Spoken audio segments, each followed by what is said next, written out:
What's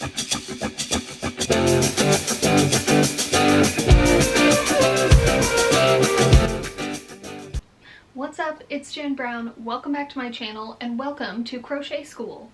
I am so excited to get this video out and start this series. I have done some beginners tips, and I think a really long time ago on this channel I did like a learning to crochet video, but I wanted to do this little series if you have never crocheted before that kind of takes you from the basics and learning just like what crochet hook to use and how to read a yarn label to making your first wearable.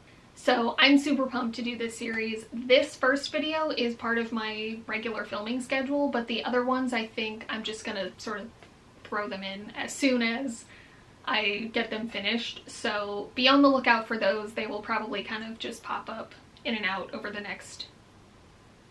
So be on the lookout for those. Those will kind of pop in over the next couple of months or so. I'm not quite sure how many there are going to be at this point. I'll just sort of see how much information I want to pack into each video. But let's get started with this one. I'm very excited. If you want to share your progress, if you are watching any of these and if it's your first time learning to crochet, please tag me on Instagram or let me know in the comments, or both. I would love to kind of see how you're doing. So let's get started. So to get started, I'm gonna go over just the absolute basics of materials. If you're interested in more in-depth or more detailed information about this stuff, let me know, but I just kind of want to give you the absolute basics for what you need to get started. So to crochet anything, all you need is a crochet hook, some yarn, and eventually some scissors. As far as crochet hooks go, this is what is going to tell you the size. I think they're different in different countries. This is obviously a US hook. The letter /A/number. So this is an H hook or an 8 hook. And then it tells you the size. So this one is 5 millimeters. So if you're following a pattern and it says an H hook or a 5mm hook, that's all the same. So when you're looking in a store, obviously you can see the different letters. This is the hook that I tend to use the most, this size. This is a really good sort of like middle range, mid-weight yarn hook size. If you're gonna do something thinner, so this is the size yarn weight that I would use this for. If I was doing something thinner like this, you can get away with this. Your project will just not be so tightly woven. There will be more holes in it. So if you end up getting multiple crochet hook sizes, I would honestly just kind of experiment and see what you like the look of as far as how tightly woven or how loose something is. So let's talk about the yarn itself. Again, you can get very detailed as far as what kind of yarn you're using.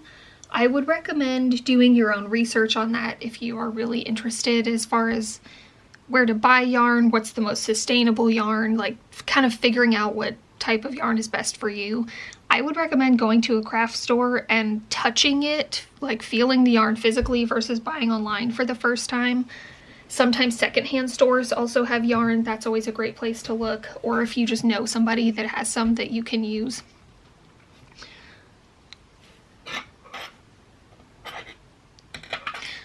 Personally, especially for wearables, I like to use acrylic yarn just because that's the best option for me. It's affordable.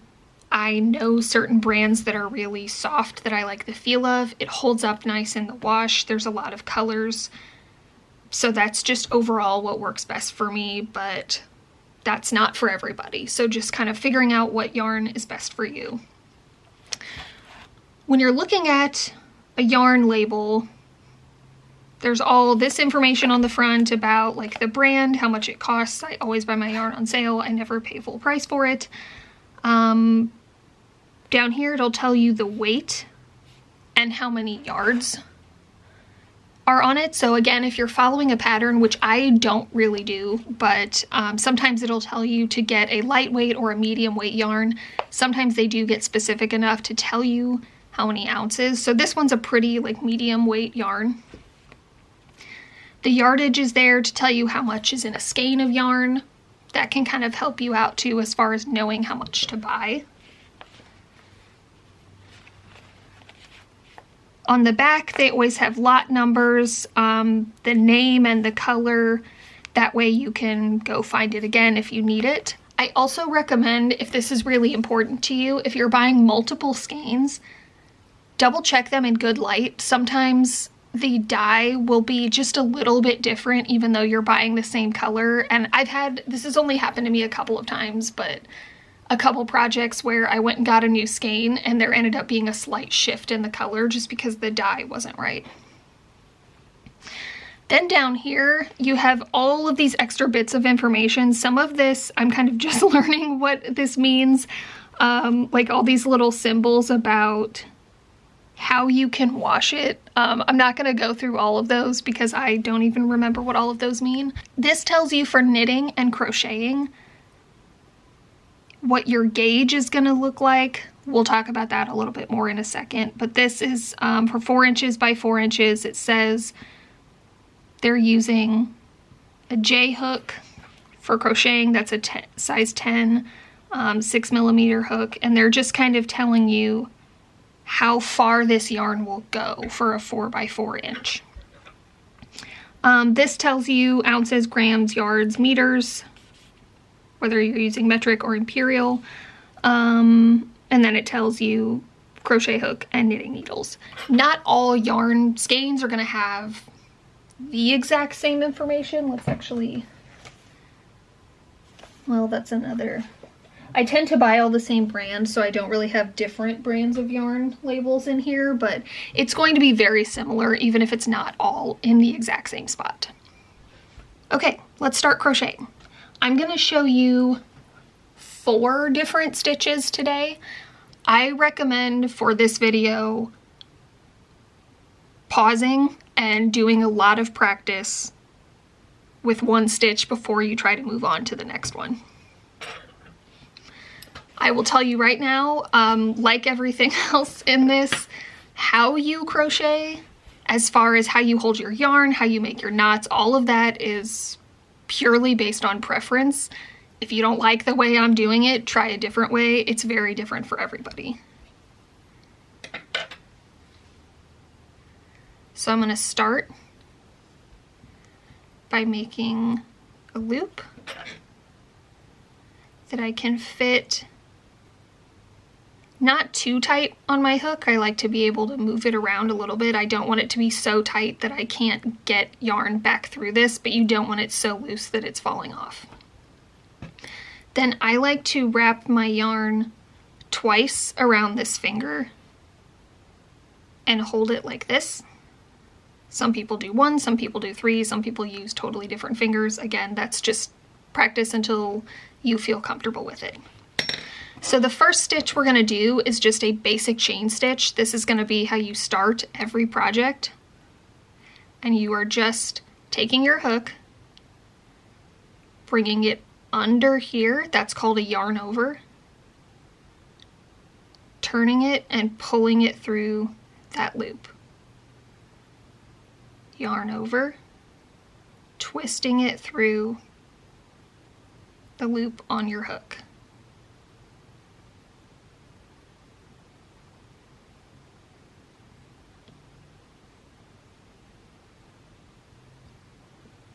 I'm trying to continue to go slow so that if this is your first time, you can see.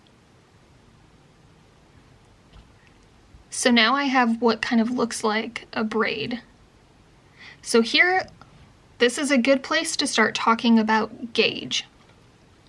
So your gauge refers to the consistency of how tight or loose you're making your chains. And that, just like anything else, comes with practice. So if I've been making this chain and now all of a sudden I start holding my yarn super, super taut,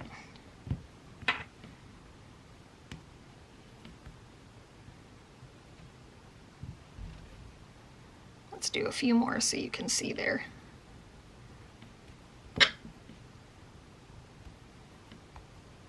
And then I decide to start doing it super duper loose. My chain looks really different now.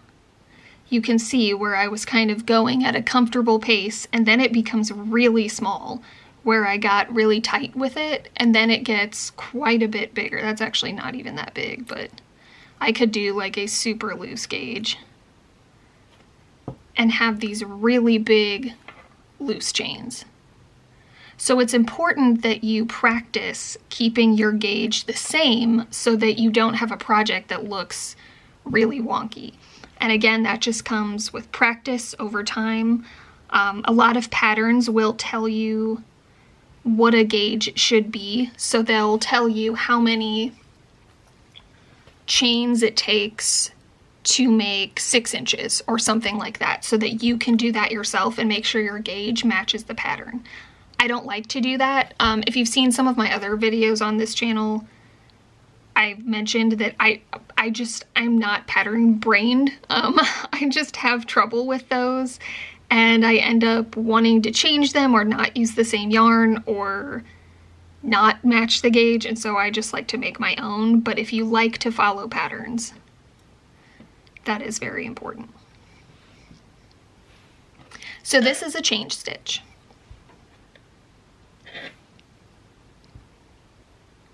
The next stitch I'm going to show you is a single crochet. So if we're going to end here, and now we're going to continue our project, the next row we're going to come up and back this way and work like this, if I was going to make a scarf or something. So I like to stick my thumb here so I remember where I started. I'm going to chain 2 more so that becomes the height of the next row. Then I'm going to take my hook, skip those 2 chains I just made, put it in this loop. Let me zoom in. Then I'm going to yarn over and pull it through just that first loop. So I have 2 loops on my hook now. Then I'm going to yarn over again and pull it through both of them. Then I'm just going to do that again. Put my hook through the loop, the next loop in the project, the next loop in the chain, yarn over, pull through 1, yarn over, pull through 2. I'll do a few more of these and then I'll show you what it looks like.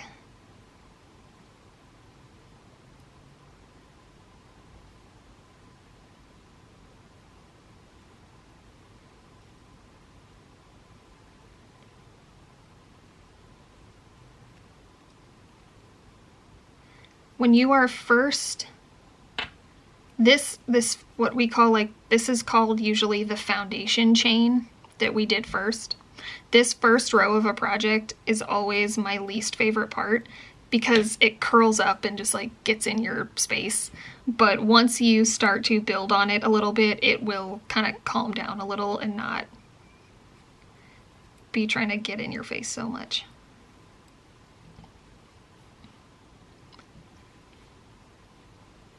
This is a really great stitch if you're trying to do something that is kind of a tight weave, or if you are making toys, something like that. I know that there's a trick about yarning under instead of over that changes up that stitch a little bit if you're trying to do toys, but we're not going to worry about that today.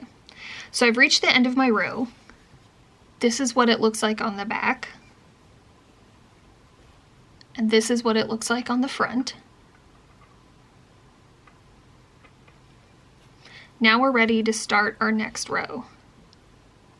So I'm going to chain 2 again. Now sometimes a pattern is going to tell you that these 2 chains you just made, that counts as your first stitch, and you don't want to crochet into the first stitch of the next row because you would be adding one. Some will tell you to go ahead and do that. Neither of those is wrong. Those are both perfectly fine ways to crochet. The important thing is that you keep it consistent. If you're going to either skip that stitch or use it, you just need to make sure you do the same thing every time so that your project doesn't start to look wrong because you're adding or subtracting stitches. So the best way to do that, honestly, is to keep count. Certain patterns I can see, I don't have to count because I can see how it's ending, that I'm doing it right, but in all my years of crocheting, I still count a lot of my chains, and so it's something you kind of just have to get used to. If you're doing a big project, you can use little stitch markers. These are my favorite ones because they're easy to get in and out and see. You can buy really tiny ones that are just kind of a pain in the ass to use, but stitch markers help if you're doing a big project so that you can count like every 10 or every 50 or something, and you don't have to sit there and count over and over and over again for hours. So I didn't actually count how many chains this was, so let me see.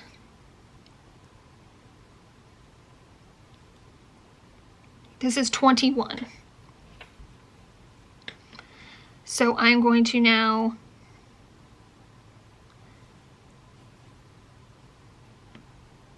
I usually like to do this first stitch. That's just ends up being what I do for a lot of projects, so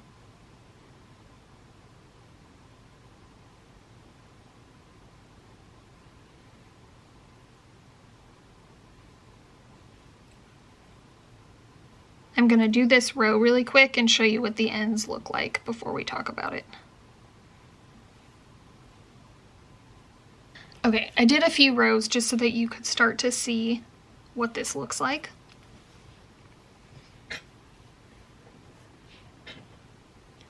So each time I start a new row, I am choosing, excuse me, I am choosing to start in this first stitch instead of this one, and counting to make sure I have my 21 stitches each time, and then chaining 2. So when it comes to actually crocheting in a stitch and not a chain, there's a few different ways you can do this, and again, like, there's not, I guess technically there's a right way and a wrong way. I was actually taught the quote-unquote wrong way and sort of just learned that like maybe a year ago, so I am getting used to the differences in that. So if you can see, if you look at the top of your stitches, it looks like that first chain. It looks like a little braid. If I crochet in just this loop, which this is the way I was taught, that's the front loop. If something says front loop only, that means you're crocheting in just your front loops.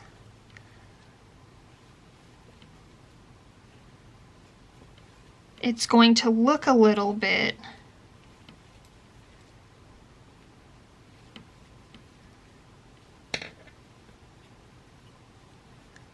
offset from the rest of your project. Like, you can kind of start to see a difference in these rows. The same goes for back loops. Back loop crochet is how you create a ribbing effect. I've done a couple videos on that. If it's a little more advanced, if you want to learn that later on. So to get your project to be the flattest it possibly can, if you don't want any sort of offsetting or ribbing, you're going to go through both of these. You're going to stick your, I'll do this first stitch just because it's not as easy to see.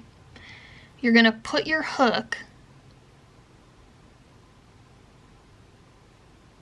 into this slot underneath that little V shape. Where'd my focus go? There we go, sorry. And we're still doing single crochets, so we yarned over, pull through, yarn over, pull through 2.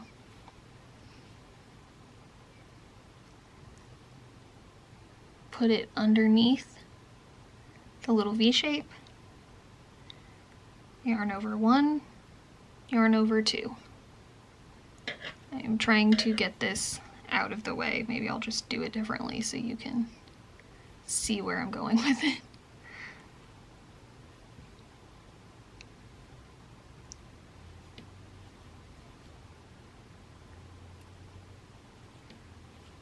I've learned a lot of what people consider to be the right way and wrong way of doing things since joining the crochet subreddit.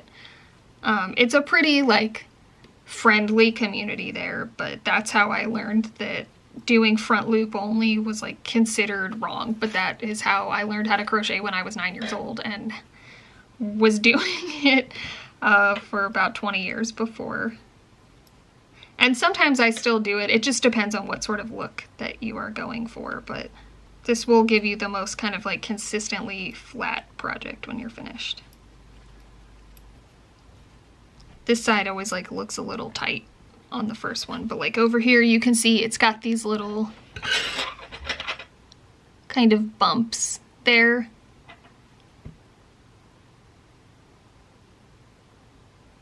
That's just the way this project tends to look, the way that I'm crocheting it. If I want to flatten that out, I would do a border at the end, but like you can see, my gauge is pretty consistent.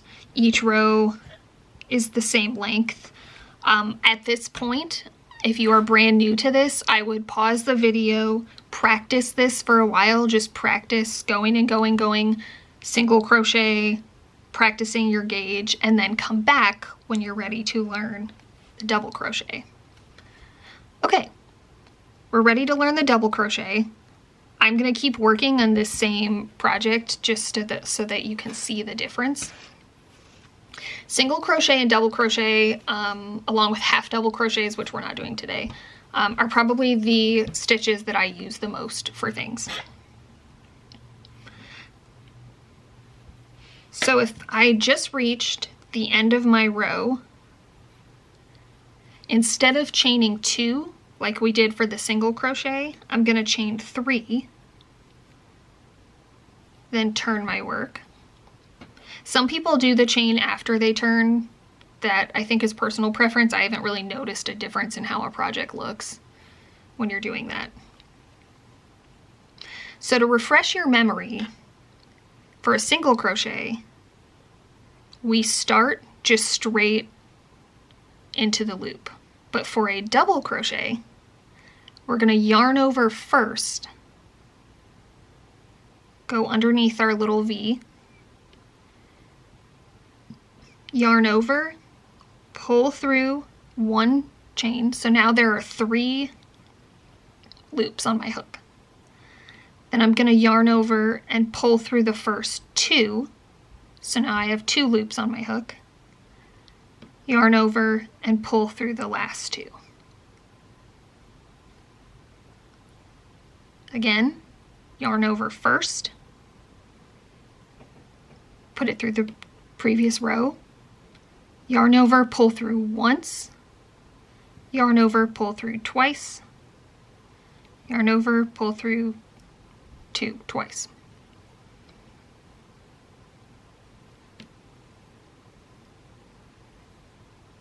I'm sorry if you can hear my elbow popping, echoing on the table.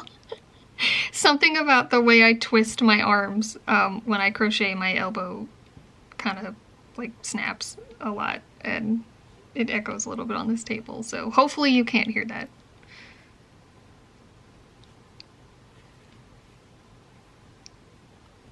When I am working, I like to pull out of the skein like a decent amount of yarn. Not so much that it starts to get tangled, but that helps me a lot with my gauge. If you are, especially if it's a brand new skein and the yarn is kind of tight when you're pulling it out, that can affect your gauge, like how loose it's coming through your fingers. So when I have some just kind of laying out next to me, then all my gauge is based on is how tightly I'm pulling with the hook, not how tightly the skein is holding on to the yarn.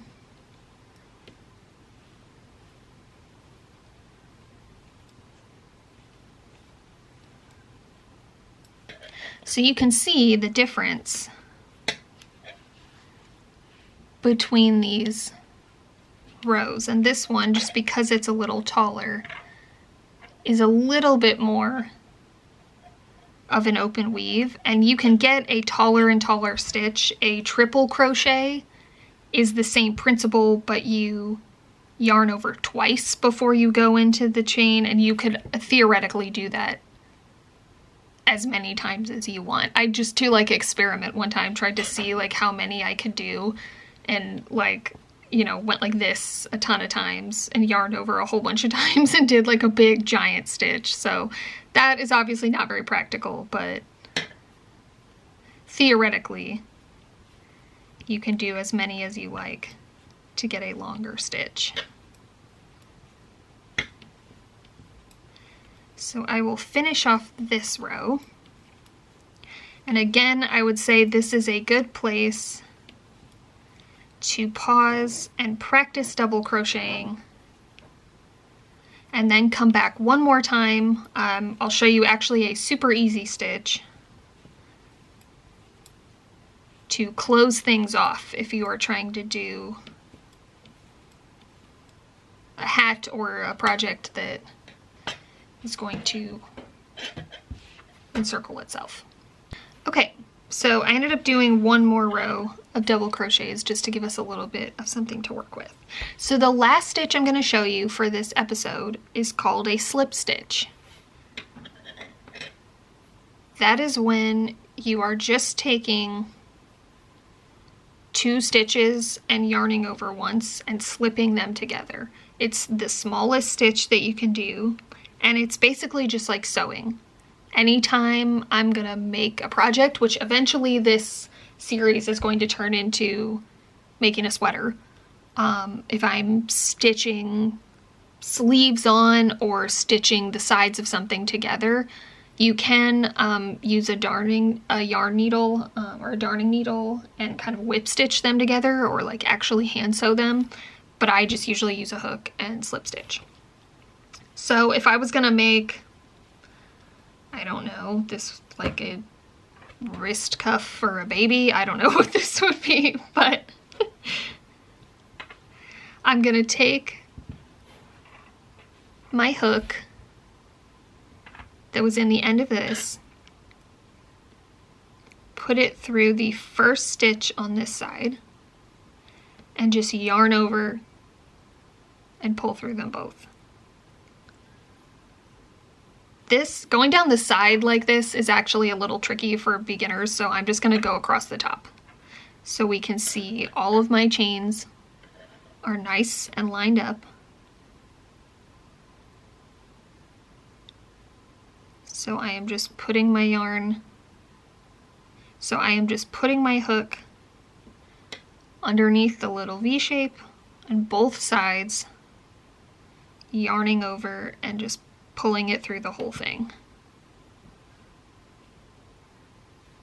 This is also really helpful if you're trying to weave ends into something. I will just sort of like stick my hook in like this and grab the end and kind of just like pull it through the other stitches.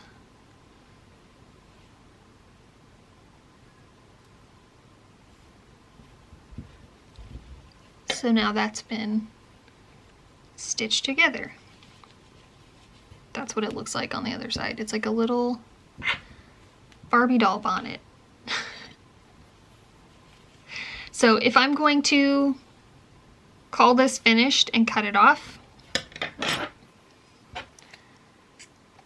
Oh, I forgot that these scissors got all gross. I need different yarn scissors. Then, like we did with our first knot, if I just want to kind of tie something temporarily or hold it in place when I am finished with the project for the moment, but gonna come back to it, I just pull that tight. That is not going to come undone on its own, but it's easy for me to come back and undo it. If I am really finished with a project, I will tie a traditional knot in it, which I'm not going to do because I'm probably going to pull this back out.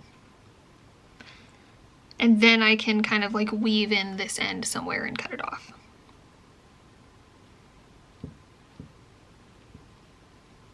if you make a mistake and you need to undo something, pulling it out is fairly simple. That's why I recommend either using a stitch marker, or if I'm gonna like leave a project here and come back to it, I will pull this loop out to be obnoxiously big so that if something tugs on it, I don't accidentally undo a lot of my project.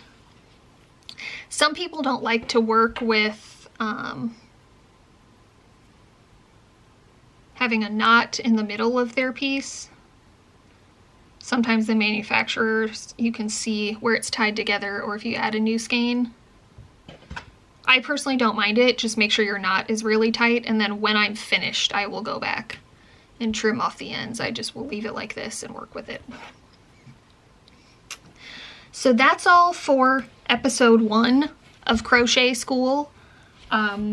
Keep a lookout for the next videos. Like I said, this one I'm doing as part of my regular upload schedule, but the other ones I think I will just kind of pepper in as I finish them. So if this is your first time, your homework is to practice these stitches, practice your gauge, and next time we will work on a little bit more of advanced techniques. If you're not new here and you want to check out my other crochet content, or if you are new and you just want to see what is possible, check out my crochet playlist. I upload videos 2 to 3 times a month. I usually do crochet videos at least once a month. Thanks so much for watching this one, and I'll see you next time.